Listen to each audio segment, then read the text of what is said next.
Welcome to Progress Coaching Institute. Progress Coaching Institute में आपका स्वागत है। आइए हम लोग पुनः शुरू करते हैं क्लास 9th की साइंस का chapter first, the fundamental unit of life. Previous lecture में हम लोग जहाँ तक किए थे उसी के आगे हम लोग शुरू करते हैं। प्रीवियस लेक्चर में हम लोग यहाँ तक कर चुके थे, हमको सेल वॉल से प्रारंभ करना था। वीडियो शुरू करने से पहले मैं एक आपसे वादा करता हूँ, अगर आप रेगुलरली 5 से 6 महीने तक फॉलो करते हैं तो आपकी समझने की समस्या और राइटिंग की समस्या में 90 से 95% तक सुधार होगा। इसी के साथ हम लोग वीडियो शुरू करते हैं। Cell wall, plant cell in addition to the plasma membranes. Plant cells, in addition to the plasma membrane, have another rigid outer covering called the cell wall. Plant cell में प्लाज्मा मेम्ब्रेन्स के अतिरिक्त, इन addition to मतलब के अलावा, another rigid outer covering, एक और मजबूत कठोर आउटर कवरिंग होती है, उसको हम लोग सेल वॉल कहते हैं। सेल वॉल का डिफिनेशन हो गया, plant cell in addition to the plasma membranes have another rigid outer covering called the cell wall. यह सेल वॉल की डिफिनेशन हो गई, इंपॉर्टेंट है। Plant cell in addition to the plasma membranes have another rigid outer covering called the cell wall. The cell wall lies outside the plasma membranes. The plant cell wall is mainly composed of cellulose. Cellulose is a complex substance and provide structural strength to the plant. यहाँ तक आपको लिखना है cell wall में। Notes तैयार करते समय आपको सेल वॉल यहाँ से यहाँ तक लिख देना है। तो हम लोग क्या जाने कि अगर आपका प्लांट सेल है तो प्लाज्मा मेम्ब्रेन्स, एनिमल सेल में प्लाज्मा मेम्ब्रेन्स होता है और प्लांट सेल में इसी प्लाज्मा मेम्ब्रेन्स या सेल मेम्ब्रेन्स के बगल में, इसके आउटसाइड में एक सेल वॉल होती है जो कि रिगिड होती है, या प्लांट सेल में होती है केवल, या एनिमल सेल में नहीं होती है। आ जाइए आगे। When a living plant cell loses water through osmosis, अगर living plant cell water loss करती है, वाटर निकालती है ऑस्मोसिस के द्वारा, देयर इज ए श्रिंकेजेज और contraction of the content of the cell. तो सेल के कंटेंट में, सेल के अंदर जो कंटेंट होता है उसमें क्या होता है, श्रिंकेजेज यानी सिकुड़ता है, श्रिंक होता है। The cell content of the cell away from the cell wall. एक बार फिर हम लोग इसको देख लेते हैं। When a living plant cell loses water through osmosis, अगर एक living plant cell water lose करता है ऑस्मोसिस के प्रोसेस द्वारा, देयर इज ए श्रिंकेज, एक सिकुड़न होती है, आर कॉन्ट्रैक्शन, इसका मतलब भी कॉन्ट्रैक्ट होता, सिकुड़ता है, of the content of the cell, cell के कंटेंट में सिकुड़न होती है यानी सेल छोटा हो जाता है। Away from the cell wall, cell wall से बाहर हो जाता है। Away from the cell wall, content of the cell, contraction of the content of the cell away from the cell wall, cell wall के बाहर चला जाता है, श्रिंकेज हो रहा था यानी वाटर सेल वॉल से बाहर जा रहा है। This phenomenon is known as plasmolysis, इस फेनोमेना को प्लाज्मोलिसिस कहते हैं। What is plasmolysis? When a living plant cell loses water through osmosis, there is a shrinkages और contraction of the content of the cell away from the cell wall. This phenomenon is known as plasmoanalysis. We can observe this phenomena by performing the following activity. इस एक phenomena को हम लोग observe करेंगे निम्नलिखित activity को perform करके। आइए देखते हैं नीचे दी गई एक्टिविटी।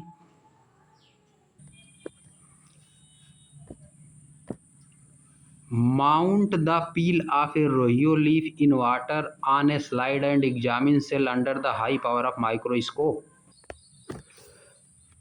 रोहिया एक प्रकार का प्लांट्स है, उसकी पत्ती लीजिए, लीफ लीजिए, उसको छील लीजिए, छीलने के बाद उसको वाटर में छील लीजिए, उसको एक स्लाइड पे रखिए and examine the cell, cell का एग्जामिन कीजिए under the high power of microscope, high power वाले माइक्रोस्कोप से उसको एग्जामिन करिए। अब रोहियो क्या होता है इसको देख लीजिए, रोहियो प्लांट्स क्या होता है। यह होता है आपका प्लांट्स रोहियो, यह है रोहियो प्लांट्स, रोहियो का प्लांट्स है आपका। इसी की पत्ती लेना है, उसको पील लेना, उसका छिलका लेना, छील देना, इसके पत्ती को ऊपर से छील देना है। इसके बाद उसको स्लाइड पे रखना है, तब इसके बाद हमको देखना है कि क्या होता है।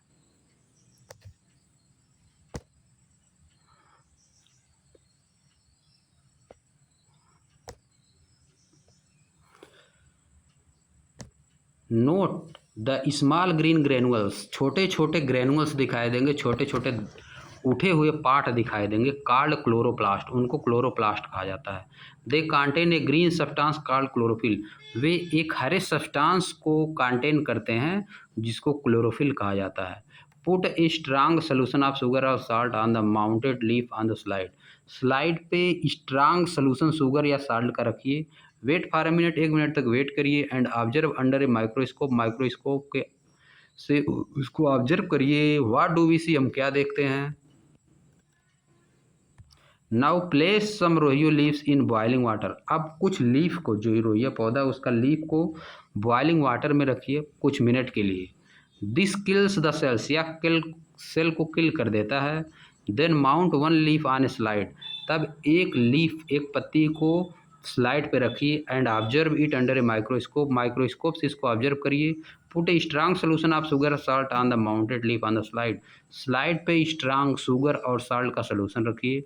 Wait for a minute, 1 minute तक वेट करिए। ऑब्जर्व इट अगेन, पूरा ऑब्जर्व करिए। व्हाट डू वी फाइंड, हम क्या पाते हैं। डिड प्लाज्मो एलालिसिस अकुर नाउ, क्या प्लाज्मो एलालिसिस अब हुई। आगे आ जाइए, देखते हैं। What do infer from this activity, इस एक्टिविटी से हम लोग क्या इन्फर करते हैं, क्या समझते हैं, क्या निष्कर्ष निकालते हैं, क्या कंक्लूड करते हैं। इट अपीयर्स, ऐसा मालूम पड़ता है, दैट माने कि ओनली लिविंग सेल्स, केवल living cells and not dead cell, मरी हुई सेल नहीं, are able to absorb water by osmosis, water absorb करती हैं ऑस्मोसिस के द्वारा, ऑस्मोसिस के प्रोसेस के द्वारा केवल लिविंग सेल ही वाटर को एब्जॉर्ब करती हैं, ना कि डेड सेल।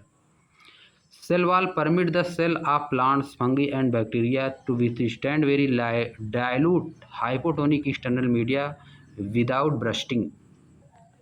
सेल वॉल जो है परमिट करती है, मतलब आदेश देती है, उसको अलाउ करती है, सेल वॉल अलाउ करती है सेल प्लांट्स को, फंगी को, बैक्टीरिया को, टू विथस्टैंड माने समझने के लिए, टू विथस्टैंड मतलब समझना, very dilute external media without bursting, dilute external media को समझने के लिए, यानी अंदर बाहर जाने के लिए अलाउ करती है। हाइपोटोनिक सोल्यूशन कहा जाता है जिसको, हाइपोटोनिक डाइल्यूट, वेरी डाइल्यूट को क्या कहा जाता है, hypotonic, hypotonic solution. External media without bursting, इनको अंदर बाहर होने देती है बिना ब्रस्टिंग किए, बिना फूटे, ब्रस्ट मतलब फूटे, सेल फूटती नहीं है, सेल डेड नहीं होती है। इन सच मीडिया, इस तरह के मीडिया में they cell tend to take up water, cell water लेती है बाई ऑस्मोसिस, ऑस्मोसिस के द्वारा। द सेल स्वेल, सेल फूल जाती है, स्वेल हो जाती है। Building up pressure against the cell wall, इस प्रकार सेल वॉल पर एक प्रेशर पड़ता है। The wall exert and equal pressure against the swollen cell, wall equal pressure जो है एक्सर्ट करती है स्वेलन सेल पे,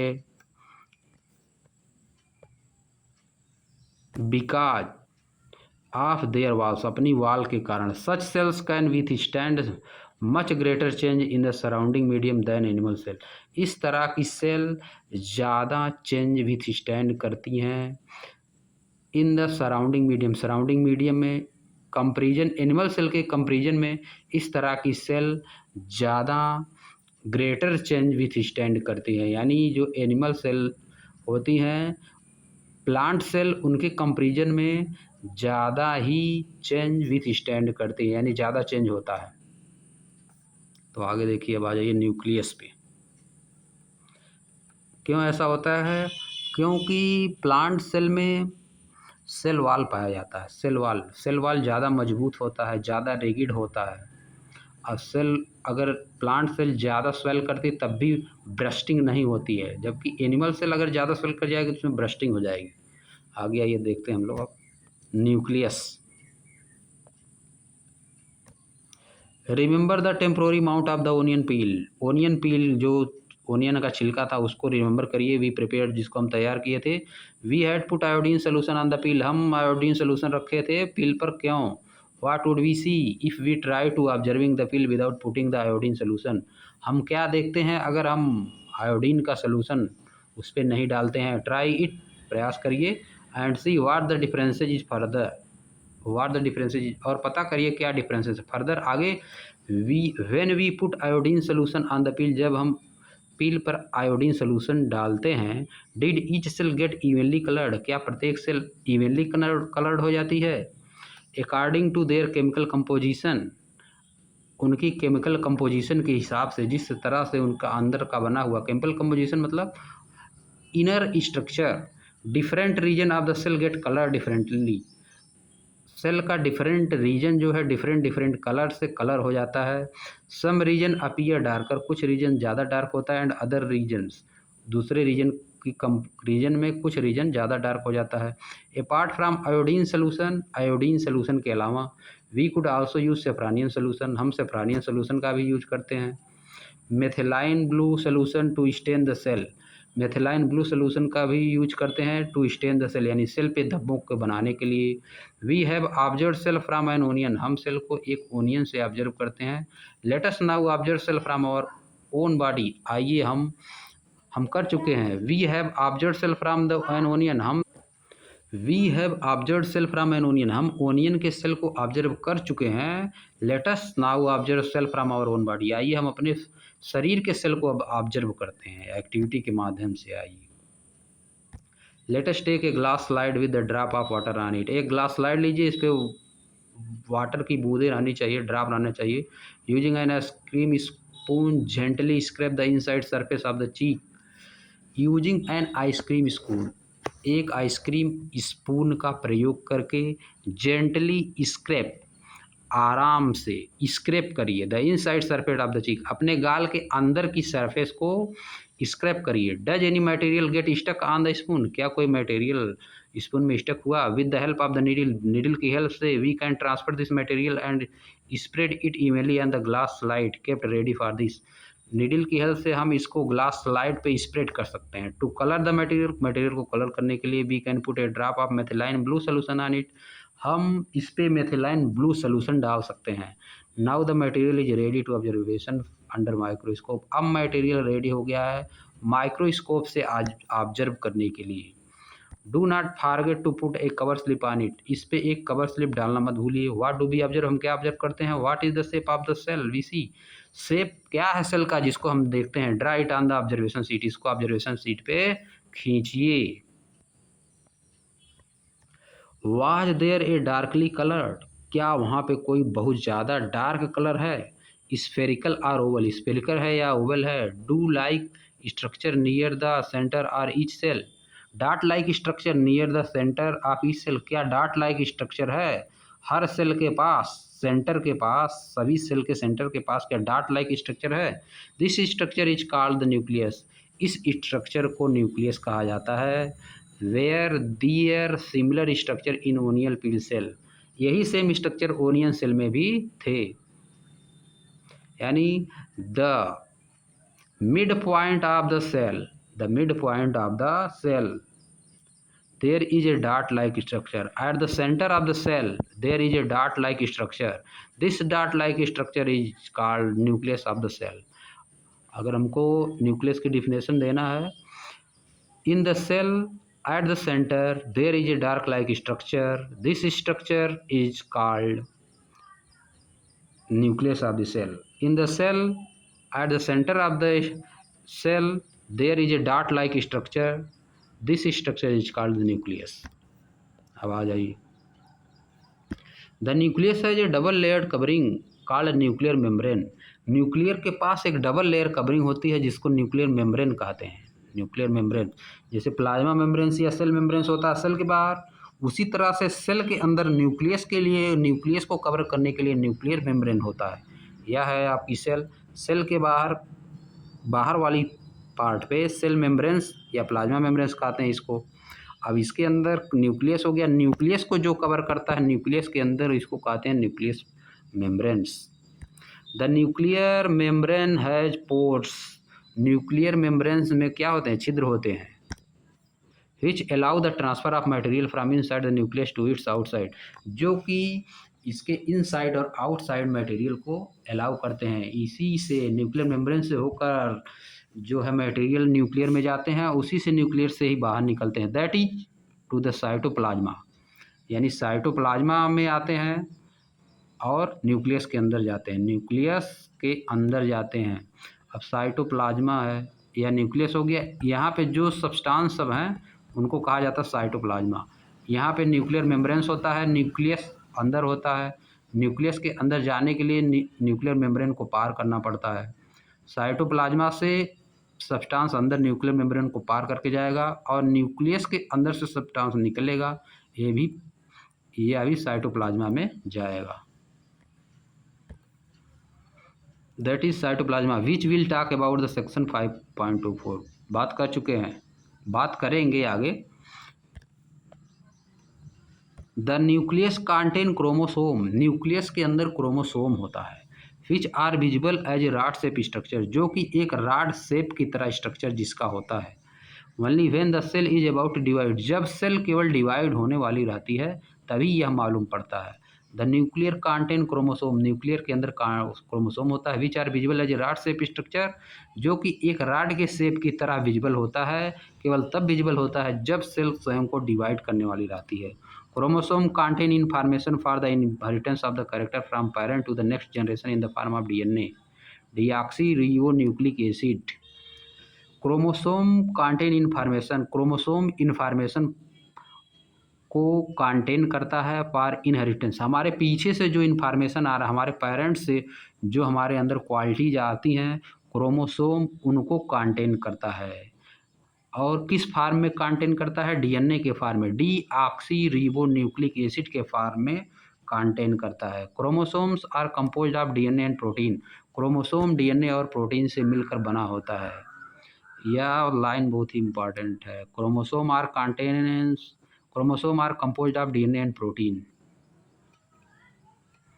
DNA molecules contain the information necessary for the constructing and organising the cell, DNA molecule necessary information contain करते हैं जो कि आवश्यक होते हैं कंस्ट्रक्शन और ऑर्गेनाइजेशन में, सेल के कंस्ट्रक्शन और ऑर्गेनाइजेशन में आवश्यक होते हैं।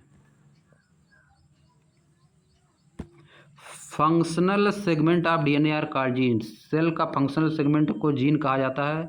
इन ए सेल, एक सेल में, विच इज नॉट डिवाइडिंग, जो कि डिवाइडिंग नहीं है। This DNA is present as the part of chromatin material, यह डीएनए क्रोमैटिन मटेरियल के पार्ट के रूप में प्रेजेंट रहता है। Chromatin material is visible as entangled mass of thread like structure, chromatin material को सेल के अंदर हम लोग देखते हैं या किस तरह का होता है, इंटेंगल मतलब गूथा हुआ, मास और थ्रेड लाइक स्ट्रक्चर, घुसे हुआ मास और थ्रेड लाइक यानी धागे की तरह इसका स्ट्रक्चर होता है। Whenever the cell is about to divide, जब सेल स्वयं को डिवाइड करने वाली रहती है, the chromatin material get organized into chromosome, chromatin material chromosome में ऑर्गेनाइज हो जाता है। The nucleus play a central role in a cellular reproduction, nucleus cellular reproduction में बहुत ही इम्पॉर्टेंट रोल प्ले करता है। सेलुलर रिप्रोडक्शन मतलब एक सेल से दो सेल बनने में या दो से चार सेल बनने में न्यूक्लियस बहुत ही इंपॉर्टेंट रोल प्ले करता है। The process by which a single cell divides, यह ऐसी प्रोसेस है जिससे सिंगल सेल डिवाइड होती है। रिप्रोडक्शन, सेलुलर रिप्रोडक्शन क्या है? The process by which a single cell divide and form two new cells, दो नई सेल्स बनाती है। It also play crucial part, या एक इम्पॉर्टेंट पार्ट निभाता है किसमें? एलॉन्ग विद द इन्वायरमेंट के साथ, इन डिटरमाइन करने में, the way the cell will develop, कि सेल किस तरह से डेवलप करेगी, and what form it will exit, या किस फार्म में होगी, एट मैच्योरिटी, जब सेल पूरी तरह से बड़ी हो जाएगी तो यह कौन सा फार्म लेगी। By directing the chemical activities of the cell, cell की केमिकल एक्टिविटीज को डायरेक्ट करता है। अब आ जाइए आगे। इन सम ऑर्गेनिज्म, कुछ ऑर्गेनिज्म में लाइक बैक्टीरिया, जैसे कि bacteria, the nuclear region of the cell may be poorly defined, जो सेल का न्यूक्लियर रीजन होता है वह बहुत अच्छी तरह से डिफाइन नहीं होता है, due to absent of the nuclear membranes, क्योंकि इनमें न्यूक्लियर मेम्ब्रेन एब्सेंट होते हैं। Such an undefined nuclear region containing only nucleic acid is called a nucleoid, such undefined nuclear region, इस तरह के अनडिफाइंड न्यूक्लियर रीजन केवल न्यूक्लिक एसिड कंटेन करते हैं। इज कॉल्ड ए न्यूक्लियाइड, इनको क्या कहा जाता है? न्यूक्लियाइड कहा जाता है। सच ऑर्गेनिज्म, इस तरह के organism whose cells lack a nuclear membranes, जिनकी सेल्स में न्यूक्लियर मेम्ब्रेन्स नहीं होता है, आर कॉल्ड प्रोकैरियोट्स, इनको प्रोकैरियोट्स कहा जाता है। आप देखिए, what is prokaryote? Such organism whose cells lack a nuclear membranes are called prokaryotes. Pro मतलब प्राइमेटिव और प्राइमरी, कैरियोट्स मतलब karyon nucleus. Organism with cells having a nuclear membrane all eukaryotes, ऐसे ऑर्गेनिज्म जिनके अंदर न्यूक्लियर मेम्ब्रेन्स होता है उनको eukaryotes कहते हैं। Prokaryotic cells also lack most of the other cytoplasmic organelle, prokaryotic cell में बहुत से अन्य तरह के ऑर्गेनली भी नहीं पाए जाते हैं। Most of the other cytoplasmic organelle भी नहीं पाए जाते हैं, लैक करती है।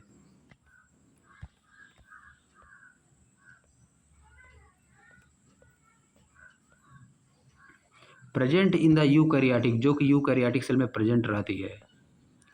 Many of the other function of such organelle are also perform by poorly organised part of the cytoplasm. Many of the function of such organelle, इस तरह की ऑर्गेनली में जो फंक्शन होते हैं और परफॉर्म किए जाते हैं पुअरली ऑर्गेनाइज्ड पार्ट के द्वारा, पुअरली ऑर्गेनाइज्ड पार्ट के द्वारा, जो कि साइटोप्लाज्मा के द्वारा निर्मित होते हैं। The chlorophyll in photosynthesis, the chlorophyll in photosynthesis, the chlorophyll in photosynthetic prokaryotic bacteria is associated with the membrane bacillus bag-like structure। The chlorophyll यानी chlorophyll photosynthesis prokaryotic bacteria, the chlorophyll यानी chlorophyll in photosynthetic prokaryotic bacteria में जो chlorophyll होता है is associated with, या related होता है with the membrane bacillus, membrane bacillus से रिलेटेड होता है। इसका स्ट्रक्चर कैसा होता है? बैग लाइक स्ट्रक्चर होता है। बट नॉट विथ प्लास्टिड, लेकिन प्लास्टिड से नहीं रिलेटेड होता है, एज इन यूकैरियोटिक सेल, जैसा कि यूकैरियोटिक सेल में होता है। यह देखिए राइबोसोम है, plasma membranes, cell wall, nucleoids दिया हुआ सब। अब आ जाइए आगे। तो हम लोग आज यही समाप्त करते हैं। यह देखिए बना है प्रोकैरियोटिक सेल, प्रोकैरियोटिक सेल में न्यूक्लियाइड होता है, राइबोसोम होता है, प्लाज्मा मेम्ब्रेन्स होते हैं, सेल होते हैं। और यूकैरियोटिक सेल देख लीजिए, यूकैरियोटिक सेल में कुछ चीज़ें अब्सेंट होती हैं, प्रोकैरियोटिक सेल में कुछ चीज़ें ज़्यादा होती हैं यूकैरियोटिक सेल से।